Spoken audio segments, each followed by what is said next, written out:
ډېره مننه چې دلته موږ راغلي او بس دا ووایم چې دا یو ډېره غټه خوشحالي ده او موږ فخر کوو په دې خلکو باندې چې مطلب په پاکستان کې داسې یو منظم تحریک دی، یو منظم ګروپ دی چې مطلب د خلکو د دوو خلکو د کورونو د رغولو کوشش کې منډه تللې وي. جمهوریت اسلامي خدمت فاونډیشن یوازې دا نه، لکه دې نه مخکې هم سیلاب زدګان دي، مطلب لکه زلزلو کې اکثر چې موږ ګورو مطلب مخکې همدا خلک ولاړ او دا د ریاست کار دی، دا د ملک د حکومت کار دی، خو دې له شرم پکار دی، دا نشي کولی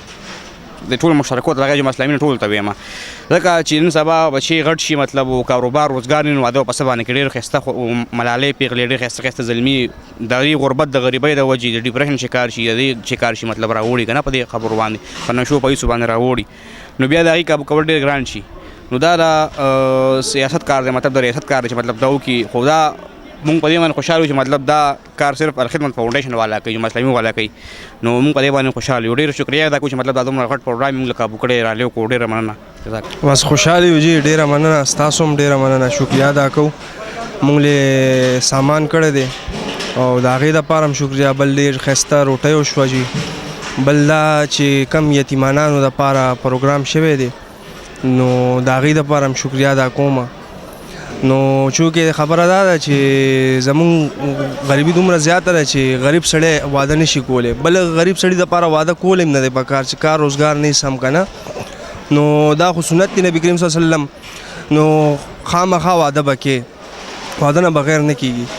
نو اوس زه ډېره شکریه ادا کوم الخدمت فاونډیشن دپاره چې هغې موږ دپاره دا واده وکړو او زه ډېر خوشحاله یم. نن بس د واده موقع ده، نکاح مو شوه د خیره. ډېره مهرباني ستاسو د خبرې او زموږ ډېره خوشحالي ده. د خوشحالي د وجې وراره زما د وراره واده دی، نو هغه دا ټوپۍ او څېره ما ته راواچول چې لکه زه ډېر خوشحاله یم او هغه زما نه خوشحاله دی، د څېره ما ته راواچوله ډېر د خوشحالۍ نه. موږ خو 100 کسان راغلي او کسان زموږ ډېر زیات خفه کېدل مرانه په دې کې. موږ ډېر لرې نه دا پروګرام شو جهانګیري نه، نو هغې موږ دا پروګرام نو شو ډېر خوشحاله په دې. موږ ته جیس کې ډېر سامان میلاو شو جي، زموږ د سوچ نه هم ډېر لکه دې کې المارۍ ده، سینګر میز دی، ډبل بیډ دی، نور چې د کور کم ضرورت دی، کم سامان دی، ټول موږ ته میلاو شو چې هغه موږ نشو اپورټ کولی، یا زموږ د جینۍ د کور نشو اپورټ کولی، هغه هغې موږ له راکړه خدمت والا د دې ډېر شکریه موږ ادا کوو. نو زه خو داسې میسج ورکول غواړم چې الخدمت فاونډیشن یو داسې اداره ده چې د ټول ملک کې خدمت کوي، که زلزله کې ده، که هغه په سیلابونو کې ده، او که هغه په هر قسم آفاتو کې ده، نو هغې پکې امداد کوي. او اوس دا کوم پروګرام چې د ودونو دا وکړو نو دا ډېر دو کسان یو ځای کول داسې آسان کار نه دی او ډېر غټ جهاد زموږ دپاره وکړو، موږ ته ډېر دا کار آسان کو. نو موږ د هغې ډېر د شکریه ادا کوو. رحمان رحیم، اول خو ستاسو شکریه ادا کوم چې ستاسو په وساطت باندې چې دی نو دا ټول پاکستان بچ دی نو الحمدلله د الخدمت فاونډیشن جماعت اسلامي دا کارکردګي وګوري او داسې څونه کارکردګیانې جماعت اسلامي چې دی نو اوسه پورې وکړي، که سیلاب وي، که زلزله وي، که چېرته بم دماکه وي، که چېرته نور داسې د کونډو رونډو خدمت وي، که چېرته د یتیمانانو چې دی کفالت وي، او که نه د روجې دپاره سامانونه وي، او که چېرې داسې چېرته ناګهاني افات وي، نو جماعت اسلامي الخدمت فاونډیشن په پیله صف کې ولاړي. جماعت اسلامي او الخدمت فاونډیشن دا د الله تعالی چې دی نو په دې پاکستان باندې خصوصي کرم او رحم دی چې یو پاک خلک، یو ایمانداره خلک، یو تقواداره، پرهیزګاره او امانتداره خلک الله پاک چې دی د جماعت اسلامي په وساطت باندې چې دی راغونډ کړي دي او د نظام الله دپاره د اسلامي نظام دپاره دی چې دی یو کوشش شروع کړی دی او د هغه نظام دپاره چې کوم کوشش شروع کړی په هغې کې چې دی دا ټولې خبرې راځي. ولې چې د اقامت دین تحریک چې کوم یو دی نو هغه اقامت دین دی ته وایي دین کو پورا نافذ کرنا. نو په دې کې د دې ودونو خادیانو هم خبره ده، په دې کې د کونډو د کفالت هم خبره ده، په دې کې د ماشومانو د یتیمانانو د کفالت هم خبره ده، په دې کې د زلزلو او دې کې د سیلاب د هر څه خبره ده، لکه د ماشوم نه والې تر بوډا پورې او د غلام نه والې تر آقا پورې. لکه کفر کې د جماعت اسلامي وزیر اعظم راشي نو ابد د خلکو چې دی نو وزیر اعظم نی، ابد د خلکو باچا نی، ابد د خلکو غلامي، ابد د خلکو نوکري. تاسو چې وګورئ چې کوم ځای کې زمونږ ایم پی ای راغلی دی نو هغه خلکو ته دا نه وایي چې زه ګورئ ستاسو باچا یم یا زه ستاسو نوکر یم، تاسو ما نه تپوس وکئ، که زه په غلطه لار روان یم تاسو راشئ ما د دې ګروان نه ونیسئ او ما داسې اوجه کوئ چې ته په غلطه باندې روان یې. څنګه چې حضرت عمر رضی الله عنه چې دی نو دغه ته وایي چې تاسو کې داسې څوک شته چې ما نه تپوس وکړي که زه چېرته په غلطه لار روان شم. نو یو صحابي راپاڅېدو او توره یې راویسته، وایي زه به تا په دې توره ټیک کړم. نو دا اکه تحریک دی، کوم چې مولانا سید ابو الاعلی مودودی رحمت الله علیه چې دی نو د پاکستان له ورکړی دی چونکې د هغه اصحاب کرام کوم چې دغه دی هغه کاپي کړی دی او دلته کې موږ ته په دې وخت کې پیش کړی دی د دې د دې سوشلیزم او د لیبرلیزم د دې په دور کې موږ ته پیش کړی دی او دې سره چې دا کوم خلک وابسته دي زه د دوی چې دی نو شکریا ادا کوم او زه دې ته خراج تحسین پیش کوم ولې چې دا هغه خلک دي چې د دې نفسه په دور کې چې دی د قوم خدمت کوي او د قوم د پاره لګیا دي راوتی دي او د دوی چې دی نو د دې مرستیال جوړ شوي دي او د دوی په زخمونو باندې چې کوم دی نو هغه مرهم پټۍ لګیا دي تړي زه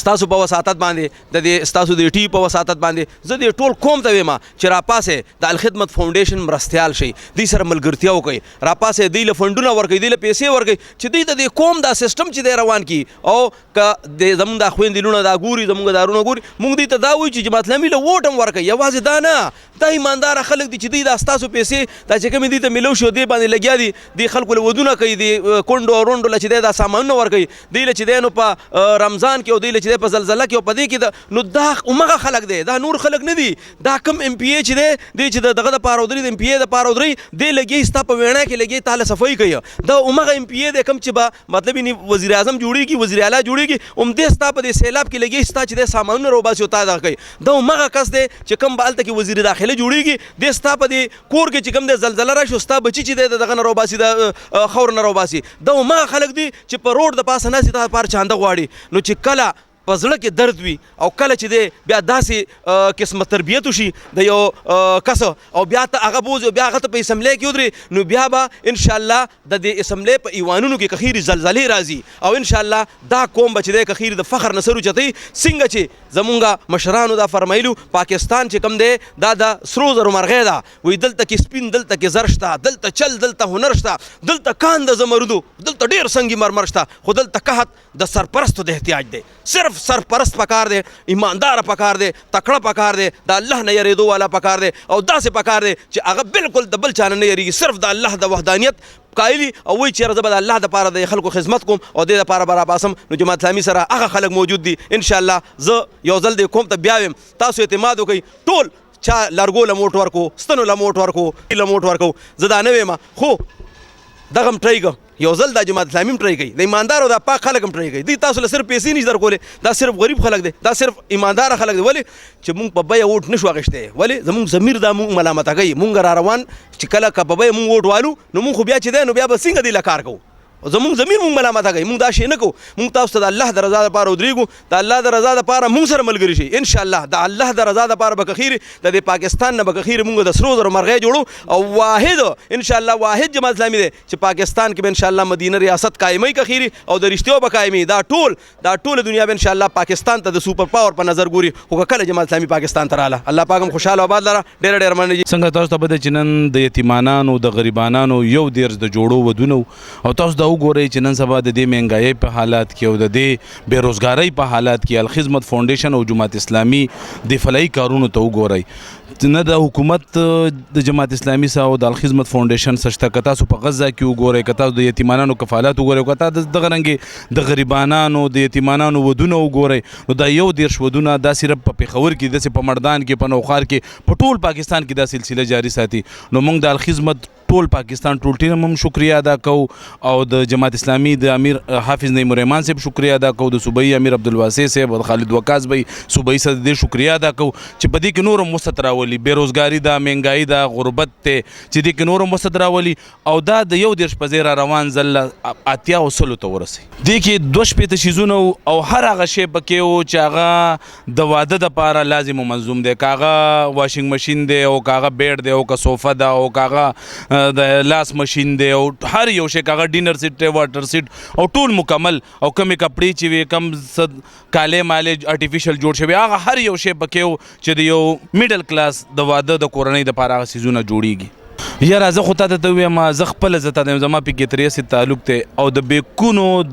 یو مزدور لما دا واده ورکړی دی زما نه پې ډېر خلک به هغه شوي وي او هغه بیکونو مزدور او د 2 کال نه د هغه دا واده پاتې او ما له اوس هم زما سترګو کې اوښکې دي چې هغه هلک له زه ورغلم او هغه ویل چې 2 کال نه موږ څه پیسې نشته او هغه موږ هغه کس له ورکو او هغه نن ډېر زیات خوشحاله او د هغې والدین ډېر زیات خوشحاله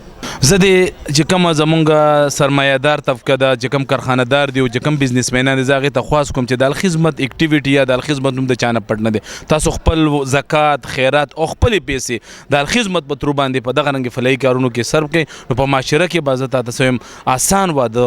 ډېرو خلکو ته د کور په دهلیز باندې مهیا شي. میسج دا ورکومه چې پاکستان زنده باد، الخدمت پاینده باد.